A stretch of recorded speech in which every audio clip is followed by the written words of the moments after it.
Welcome to the Salmon Runs YouTube. Enjoy the video. You begin by confirming admin rights and the Windows edition because you need permission to read system licensing data.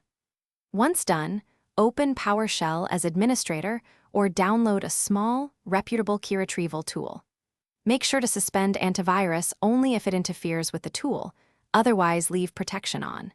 Type commands or run the utility immediately to avoid extra steps. This gets you into the system where the product key metadata or digital entitlement information is stored and ready for extraction.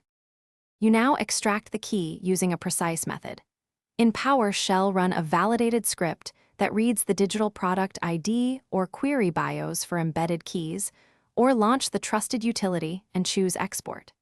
If your machine uses a UEFI digital license, log into the Microsoft account linked to the device and confirm activation details there. Immediately save the retrieved key to an encrypted or secure text file, and double-check the 25-character format so you won't face errors when using it to reactivate. You finish by applying the key under Settings, Update and Security, Activation. Enter the 25-character code and click Activate.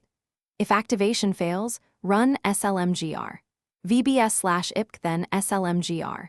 vbs/auto to force installation and activation, or gather purchase proof and contact Microsoft support.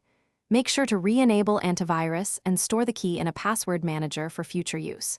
If everything still fails, note device hardware changes, because significant hardware replacement can void a digital entitlement and require support intervention.